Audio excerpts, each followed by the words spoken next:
Hello, what do we have here? Another channeler, I presume? Ghost? No. Alright, never mind.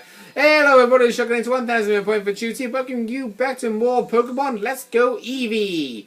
Last time, we battled the boss of Team Rocket, which is Giovanni, and managed to beat him like a crisp. Even though that doesn't really make any sense. But then again, I'm not questioning it because my grammar is not the best my grammar is not the best in the world anyway.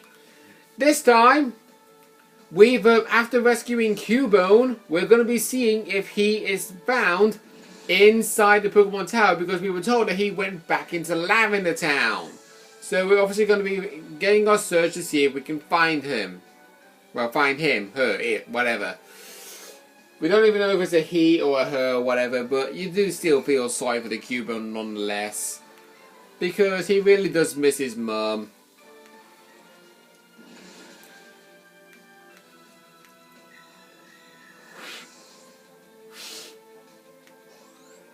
Ugh. Alright. Okay, I have a little route level 33. So you actually noticed that the channeler's animation after we beat them. I can't quite. Actually, I don't know. We have the gentleman.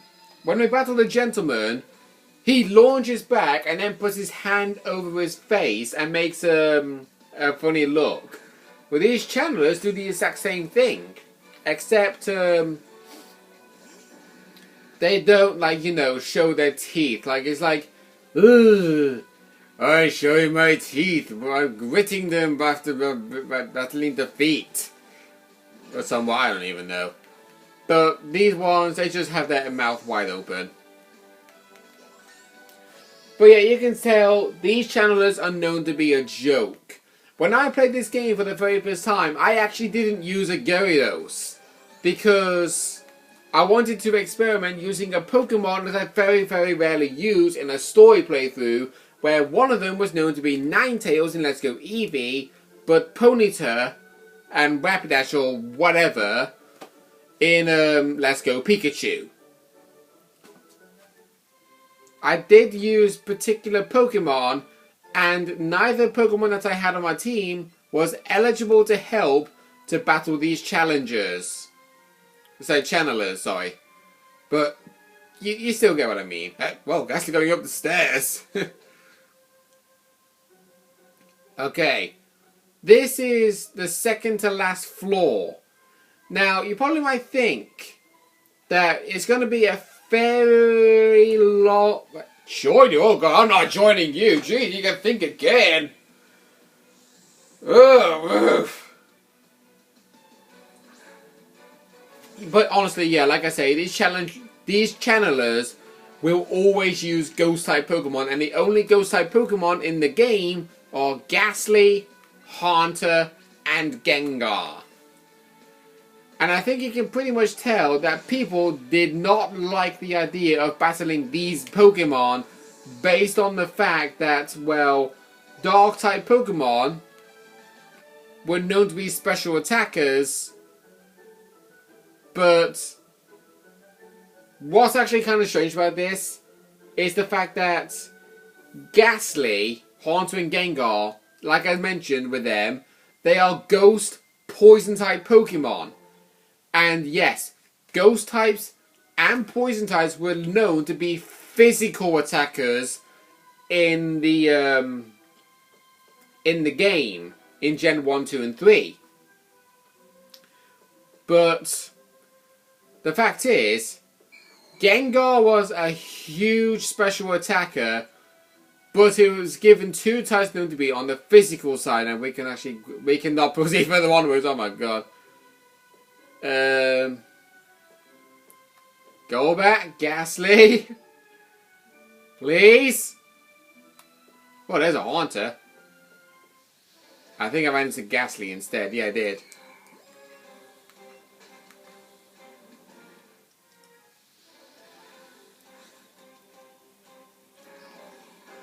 So yeah, there we go. There's Haunter.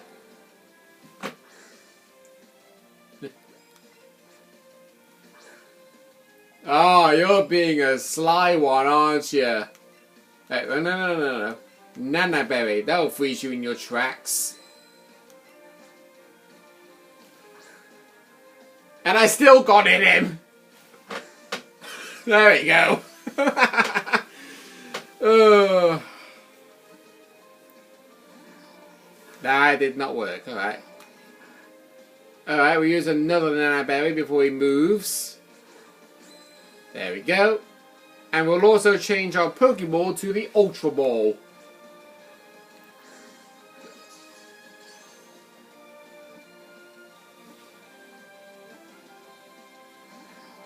Damn, that didn't work. Oh, I thought it was going to be an excellent throw then. Really? Alright, we use a raspberry then. Since you're fond of berries.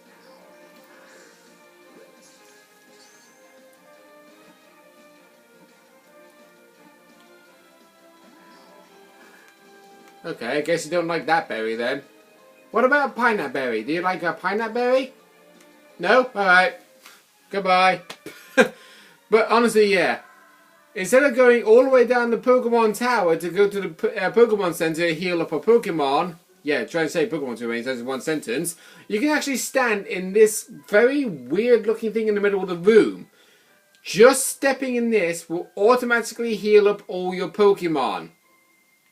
Come, child. I have purified this space here. You can rest yourself a moment. Alright. So you can basically just... Zombies? What?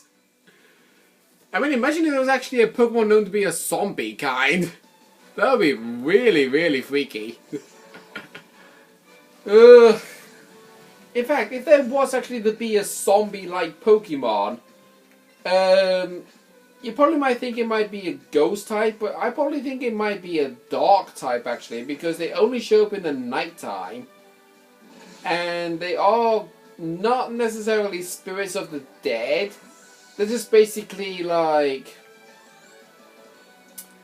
well, they kind of are spirits of the dead, to be honest, because they come from graves. But yeah, my knowledge when it comes to horror stuff is not really good. I mean, I do know the actual creatures of like vampires, zombies, ghosts, whatever, but I don't understand the logic of why they are known to be them, is what I'm saying. Okay, I think we've got a couple of more trainers left to battle, and then we should be clear to be on the floor that we're supposed to be on. And this trainer, I believe, uses an entire team of Ghastly, where one of them is at least one Haunter. I think. If my memory serves. I could be wrong, after all. I could be wrong.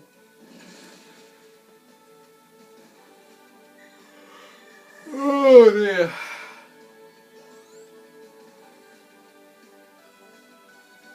Okay, it's Ghastly number 2. But yeah, what I'm doing is I could think of like something to talk about, but at the moment I'm not exactly in my mind in thinking of talking about anything too much. I mean, I do want to talk about something, it's just knowing what to talk about. If you kind of get where I'm coming from. So, yeah. Oh, yeah. I mean, of course, yeah, I've got to get myself ready for work in about half an hour, but we'll be done with this episode in approximately 11.5 minutes, so... Oh no, you actually do use an entire team of Ghastly. I honestly thought you used at least one Haunter. But that's fine with me. Easy KOs.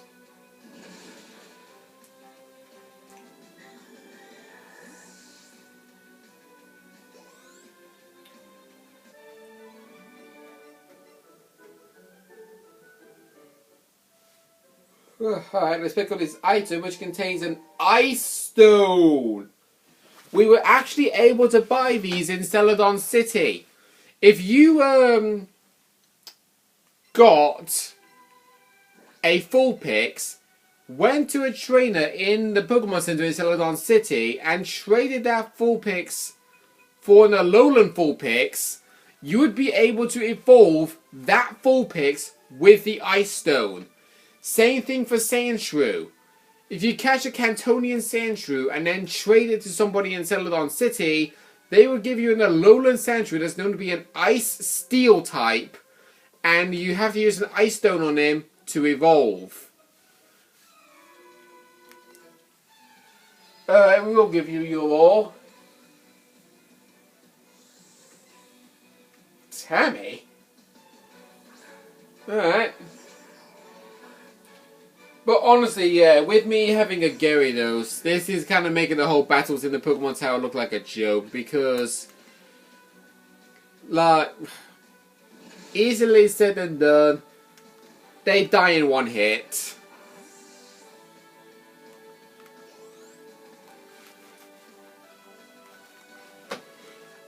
Oh dear. Yeah, this kind of is not known to be a very interesting episode, to say the least, but you can kind of see why I'm just wanting to get on with this as quickly as possible.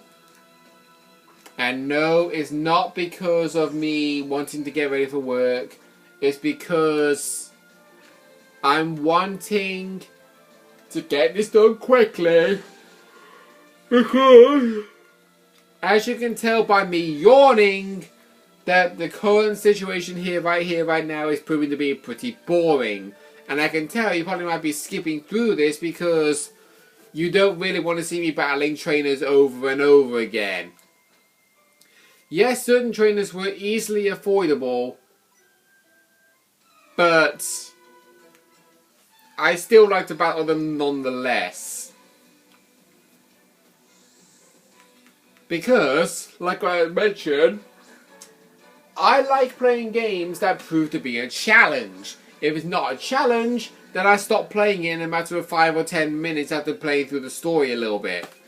Like Pokemon Ultra Sun, Ultra Moon. I love playing that game, don't get me wrong. But there's one thing about that game I dislike the most. And that is the fact that they crammed in so many cutscenes. There's like, okay, a cutscene of you creating your Pokemon trainer. Then another cutscene of you getting your Pokemon. Then another cutscene of a trainer running across a bridge. Then another one showing you a trainer school. Then another one showing you a Pokemon Center. They just cram in so many cutscenes in the game, it is not even funny. And okay, Charmeleon wanted to learn Fire Spin. That's not really a good move. I said no. I clearly said no.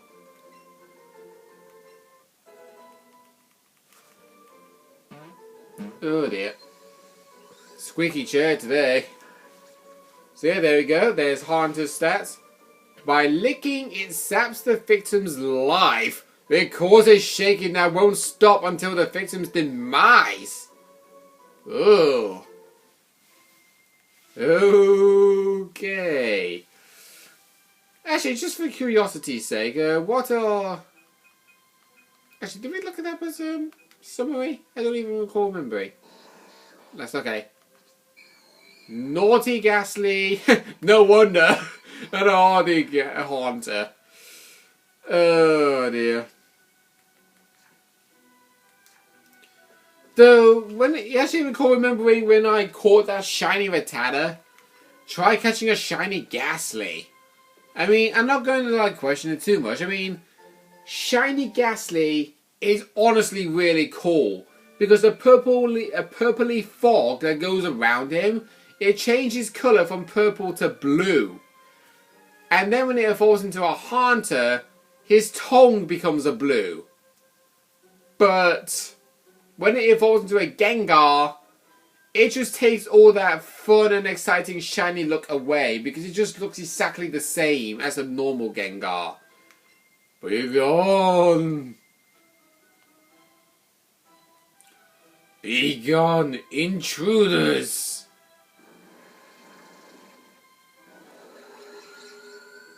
Whoa! This one's even bigger than the last one! Ash, use that thing! The thing you used last time!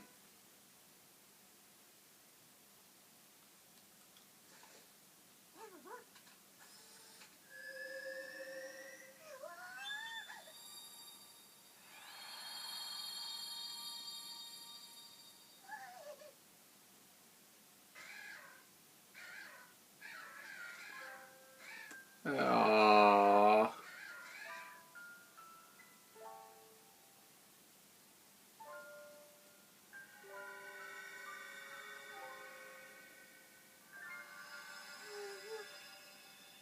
Oh, that's so cute.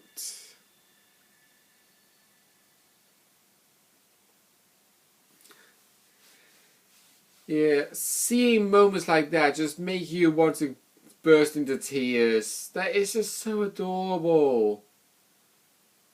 It's just like Cubone is a long lost child and he wants to meet his mother after for so long and finally gets a chance to see her, only to then see her pass away for good. Maybe that might be the true reason why Cubone wanted to see his mum, because he knew that his mum was so enraged, he just wanted to see her to try and calm her down. The mother spirit was calmed, returning to its kind and gentle nature. It departed to the afterlife and disappeared. Yeah, you just came here because you wanted to see your mum again. Sorry for thinking your mum was scared. You don't want to leave Cubone alone like this. Yeah, you do that, Huey. Yeah, it'll be fine. I'm a Cubone now, after all. You've gotten pretty gutsy, haven't you, Ash? What? You rescued Cubone from Team Rocket? When did you get that strong? Right, well then. Guess I'll leave this up to you, Ash.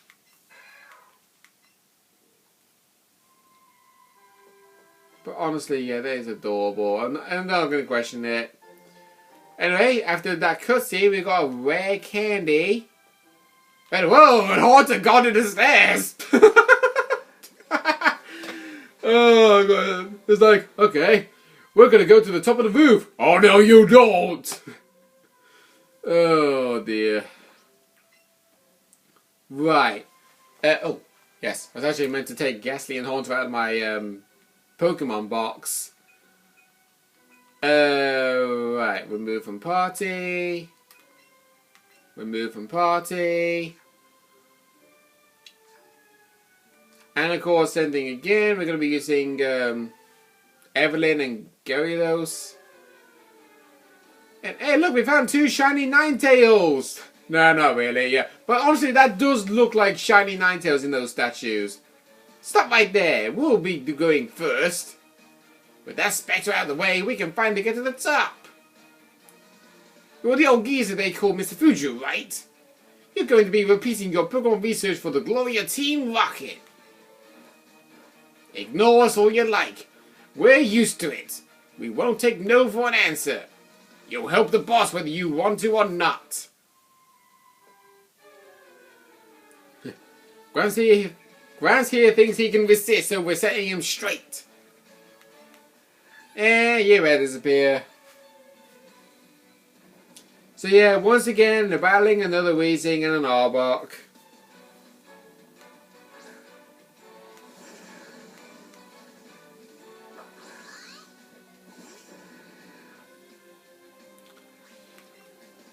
Okay, let's use Waterfall on Arbok, and we use Glitzy Glow immediately on the Weezing.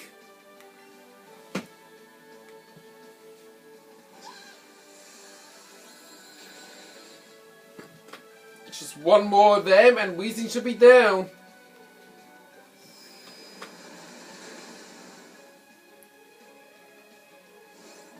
And here we go once again, using glare on Eevee. And I bet you're going to use sludge on... Oh no, sludge bomb. Also on Eevee. Well, better to be paralyzed than to be poisoned. Because when you're poisoned, you lose a 16th of your health every time. But when you're paralyzed, you just move a lot slower.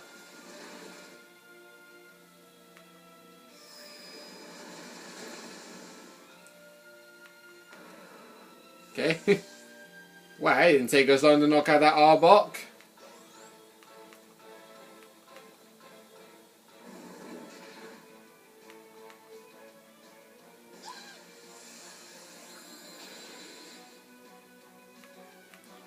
Bye!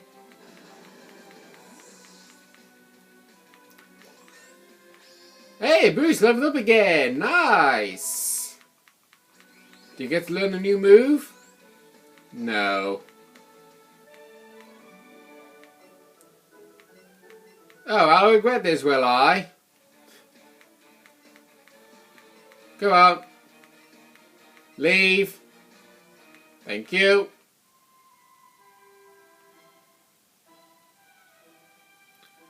Right. We'll go and have a little talk with Mr. Fuji at the end of the last episode. So next time on Let's Go Eevee, we will be talking to Mr. Fuji, taking him back to his house, and then we will be going back to Celadon City to challenge the gym leader. See you guys then.